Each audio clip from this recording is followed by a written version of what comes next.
it really didn't have to be this way. We had a choice in this country to vote the right way. Y'all looked at that choice and was just like, no thanks. 47 has deployed the National Guard to Los Angeles. There have been conflicts on Friday and Saturday because ICE has been conducting raids. Now, these raids have been unplanned with the local law enforcement of the LAPD. The LAPD did not know that they were coming, and so they were not prepared for them to carry out these raids. Now, the raids were carried out in an area of Los Angeles that is 80% Latino.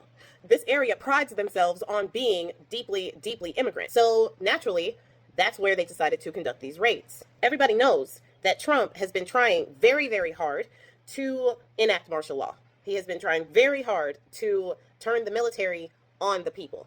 And he has said this time and time again, where he wanted the National Guard to assist in these ICE raids. Well, after protesters started protesting these raids and tried to stop the kidnapping, because these people are not getting due process. You're supposed to give 30-day notice. That didn't happen. So people started protesting these raids. Well, that gave Taco Bone Spurs all of the ammunition that he needed in order to call 2,000 National Guard members against a couple hundred protesters.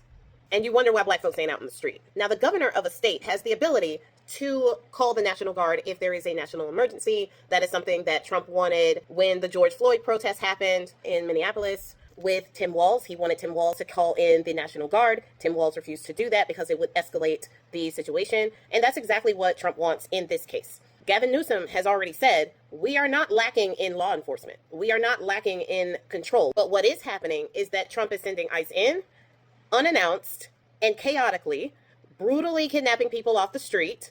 And when there is a reaction to it, that gives him carte blanche to enact his plan of sending military troops in that area. That's what he wants. He wants the escalation. He wants to be able to flex his power over the citizens of the United States by sending our own military against us. Let us be clear.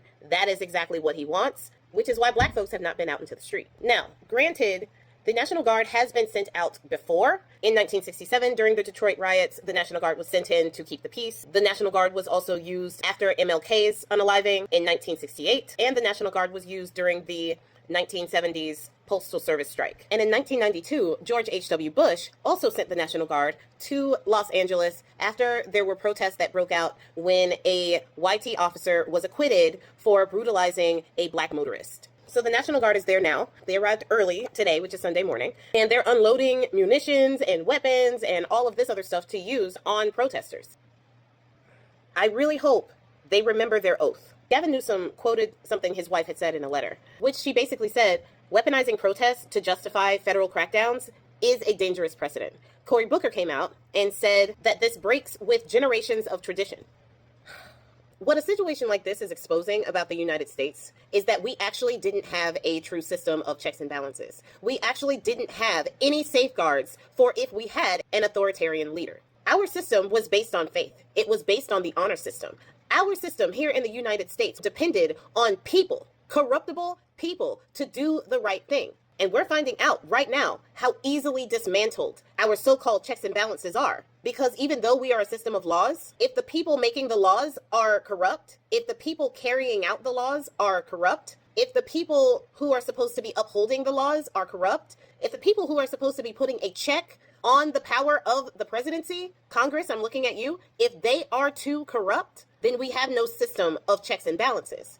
It depended on the people of the United States. And the people of the United States have shown throughout the entirety of the history of the United States that when they came over here on the Mayflower, they didn't bring their best.